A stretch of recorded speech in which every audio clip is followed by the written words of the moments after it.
सबसे पहले हम पढ़ेंगे स्टोइकियोमेट्री के अंदर वैकेंसी डिफेक्ट।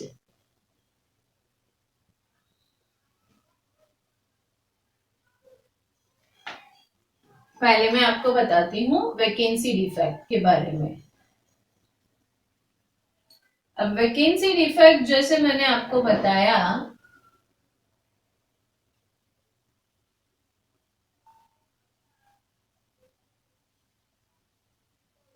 ये हमारी रेगुलर अरेंजमेंट है। Regular arrangement of unit cell. अब ये रेगुलर अरेंजमेंट में क्या होता है,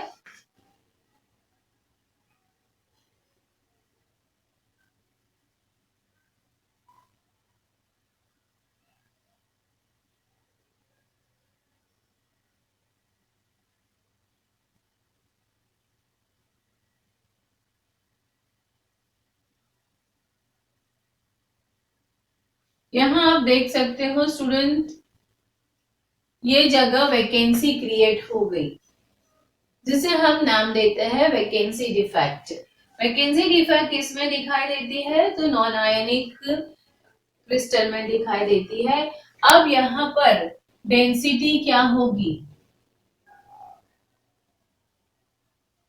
ये पूरा जो यूनिट सेल है वो लटाइस छोड़ के कहीं बाहर चला गया है, इसका मतलब डेंसिटी यहाँ पर होगी डिक्रीज। अब सेकेंड है इंटरस्टिशियल डिफेक्ट।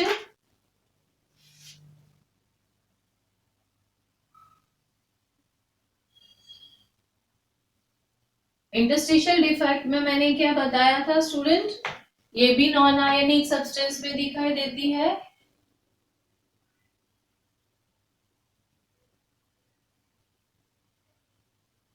इंटरस्टिशियल डिफेक्ट, अब इंटरस्टिशियल का मतलब क्या है, ये हमारी फिर से रेगुलर अरेंजमेंट है।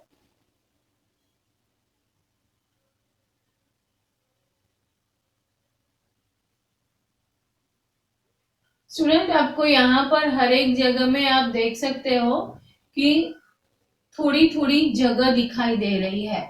तो ये जो पूरी जगह है यहाँ जो मैंने लाइन खींच के बताई, जिसे हम कह सकते हैं इंटरस्टिशियल साइट।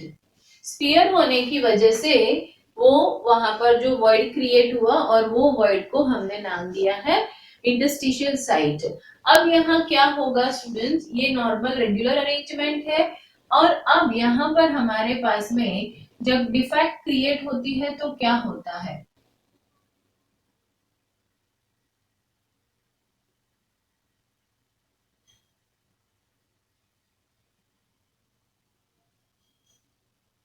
अब आप देख सकते हो कि ये जगह से यहां पर से एक जो भी आपका यूनिट सेल है वो गायब हो गया है, मतलब यहाँ पर ये जगह खाली है।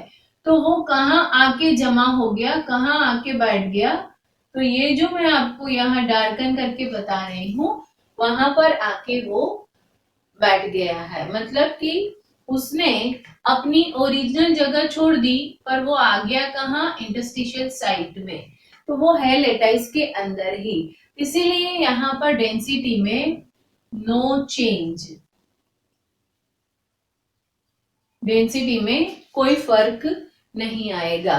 ये दोनों नॉन आयनिक क्रिस्टल लेटाइस में दिखाई देती है। Now will go with the ionic defect. इसमें पहले हम लेते हैं स्कॉटकी डिफेक्ट को।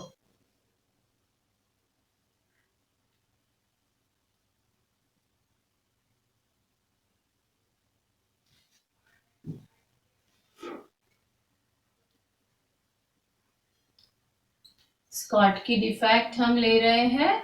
स्कॉटकी डिफेक्ट का कंपैरिजन स्टूडेंट्स मैंने किसके साथ में आपको बताया था, Schottky defect is like a vacancy defect. ठीक है, तो अब उसमें हमें किस तरह से लेना है स्टूडेंट, उसमें ये हमारी रेगुलर अरेंजमेंट है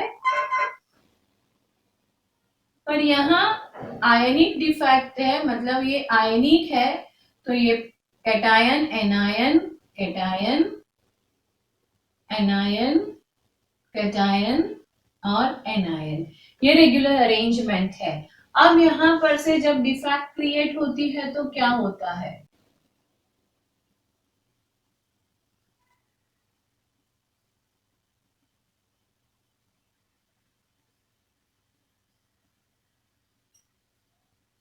स्टूडेंट आप देख सकते हो ये जगह यहां से खाली हुई और एक जगह यहां से खाली हुई।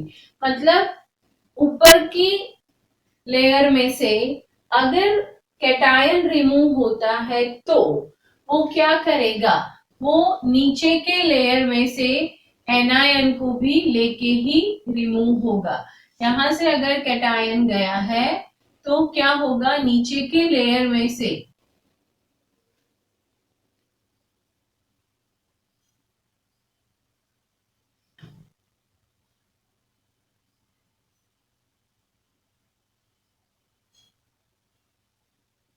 तो यहां से वो एनायन को भी उसने बाहर निकाल दिया। मतलब यहाँ पर इलेक्ट्रिकल न्यूट्रलिटी जो है वो बैलेंस रही है, क्योंकि एक कैटायन निकला उसके साथ में एक एनायन निकल गया है। तो अब यहाँ पर डेंसिटी क्या हो जाएगी? डेंसिटी डिक्रीज हो जाएगी। और इसके लिए मेन इंपॉर्टेंट ये है कि size of cation and anion is mostly same। ये बहुत इंपॉर्टेंट पॉइंट है। Size of cation and anion is same and उसकी वजह से इसका जो कोऑर्डिनेशन नंबर होता है स्कॉटकी डिफेक्ट में, कोऑर्डिनेशन नंबर जो होता है वो वेरी हाई होता है। वो किस तरह से वेरी हाई है वो भी मैं समझा देती हूँ आपको।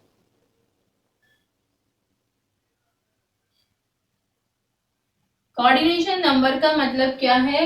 आपको वो पता है कि नेबरिंग यूनिट, एक यूनिट कितने बाकी के साथ में जुड़ा हुआ है। अब यहाँ मैंने बताया कि size of cation and anion is same. So suppose this is the cation. अब ये कैटायन बाकी कितने दूसरे एनायन के साथ में अटैच है वो हमें देखना है। तो इसके साथ में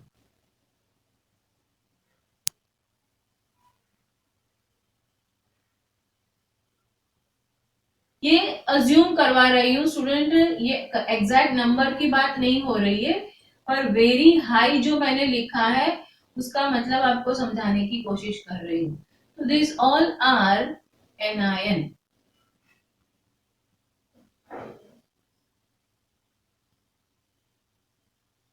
सेम वे ये जो एनायन है उसी तरह से यहाँ पर एक कैटायन प्रेजेंट होगा, तो वो भी इसके आसपास में कितने एनायन के जुड़ा हुआ होगा?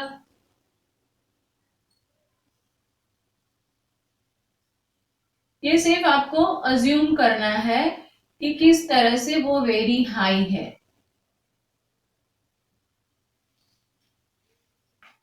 कैटायन और एनायन की साइज सेम होने की वजह से उसके साथ में उतने ही साइज वाले एनायन जुड़े होंगे, तो इसीलिए हम उसको कहेंगे coordination number is very high.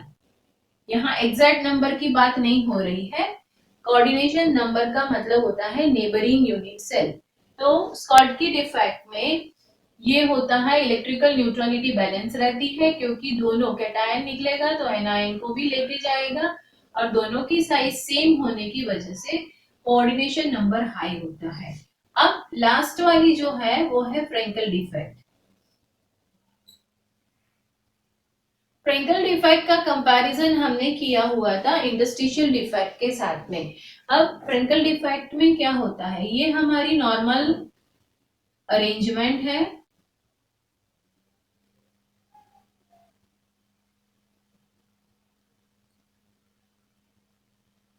Cation anion, cation anion, anion cation anion cation, ये हमारी नॉर्मल अरेंजमेंट है। अब यहाँ पर क्या होता है, जब डिफेक्ट क्रिएट होती है तो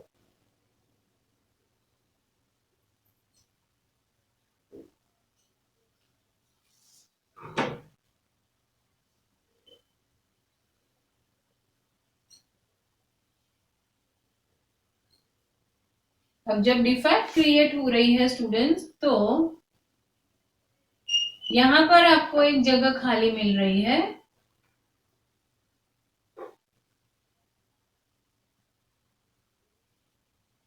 अब ये क्या निकला हुआ दिखाई दे रहा है, तो कैटायन निकल कर हुआ दिखाई दे रहा है, और वो कैटायन कहाँ आके जमा हो गया है, ये इंटरस्टिशियल साइट जिसको मैं डार्कन करके दिखा रही हूँ, वो इंटरस्टिशियल साइट में जमा हो गया है। अब यहाँ पर क्या होगा, डेंसिटी, तो डेंसिटी में नो चेंज रहेगा। क्यों नो चेंज रहा, सेम लाइक इंटरस्टिशियल डिफेक्ट, वो जो कैटायन आपका निकला है वो कैटायन आपकी साइट के अंदर ही आया हुआ है, इसीलिए वहां पर कोई चेंज नहीं है। जनरली यहाँ पर cation is only leave the place, mostly cation निकलता है। उसका रीजन क्या है स्टूडेंट, उसका रीजन ये है कि size of cation is smaller than the anion. Size of cation is smaller than the anion. इसका मतलब वो छोटी साइज का होता है, तो इंटरस्टिशियल साइट में जाके फिट बैठ सकता है, इसीलिए यहाँ पर साइज दोनों की डिफर होती है। और अब मैं बताती हूँ, coordination number of Frenkel defect is very very very low. अब क्यों लो होता है वो मैं आपको समझाती हूँ, क्योंकि यहाँ मैंने बताया कि कैटायन की साइज जो है वो बहुत छोटी साइज है, तो ये है हमारी कैटायन की साइज। अब एनायन जो है वो उसके कंपैरिजन में काफी बड़ा है, तो कोऑर्डिनेशन नंबर में अगर हम देखें तो इतना छोटा कैटायन है, उसके आसपास में बहुत कम एनायन ही कोऑर्डिनेट कर सकता है, इसीलिए यहाँ पर कोऑर्डिनेशन नंबर जो है वो लो होता है। तो अब आप ये फिगर से और फिर ये फिगर से आप समझ गए होंगे कि मैंने आपको ये क्यों बताया कि coordination number is very very very low and here it is very high. Low और हाई का मतलब इस तरह से लेना है कि छोटी सी साइज का कैटायन है, इसलिए उसके आसपास में बहुत कम एनायन अरेंज हो सकते हैं, जबकि यहाँ पर दोनों की साइज सेम है, इसीलिए equal number of cation and anion can be adjacent or can be a neighbor. So coordination number of Schottky defect is very high and for the Frenkel defect it is very low. Student, ये 2 mark के difference between में भी पूछा जा सकता है, it is very important. अगर defect के लिए मैं बताऊं तो नॉन स्टोइकियोमेट्री में अभी हमने जो 4 डिफेक्ट पढ़ी, वो 4 डिफेक्ट में से Frenkel defect and Schottky defect is very very very important for the board purpose also. Mostly alternate year में ये क्वेश्चन होता ही है, कोई ना कोई वे में। हो सकता है 2 मार्क में सिंपल से पूछ लिया है एक्सप्लेन द फ्रेंकी डिफेक्ट, और हो सकता है कि in the basis of difference between पूछा है, तो ये आप जरूर से लर्न कर लेना। अब इसके बाद में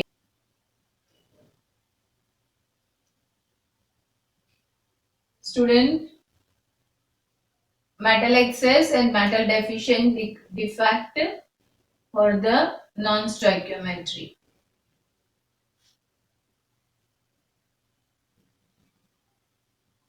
मेटल एक्सेस का मीनिंग क्या हुआ कि कोई तरह से वो मेटल जो है वो क्रिस्टल के अंदर, वो लटाइस के अंदर बढ़ गई है।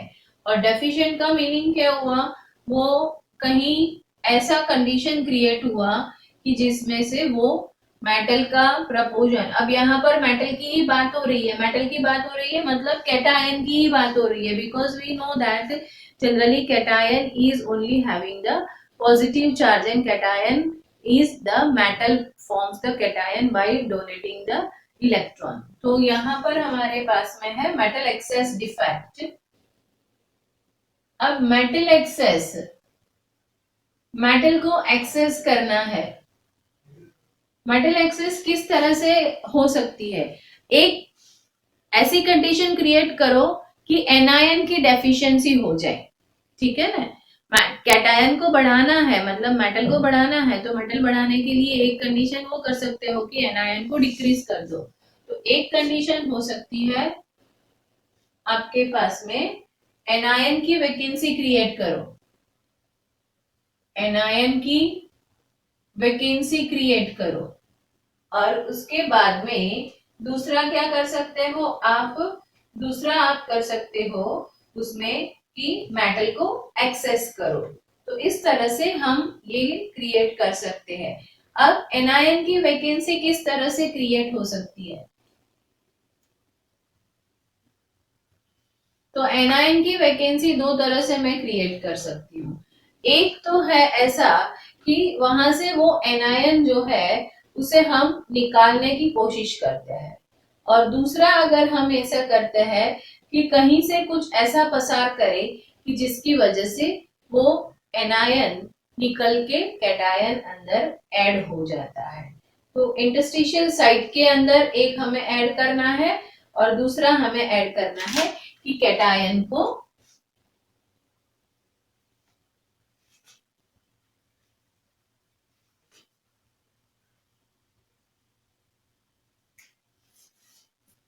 write down here ratio of cation and anion disturb, ratio disturb हो जाता है। और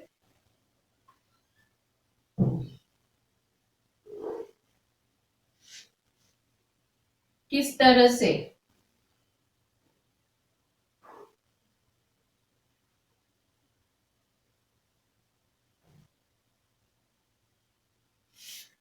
अब देखो यहाँ पर ये प्लस, ये प्लस, ये माइनस।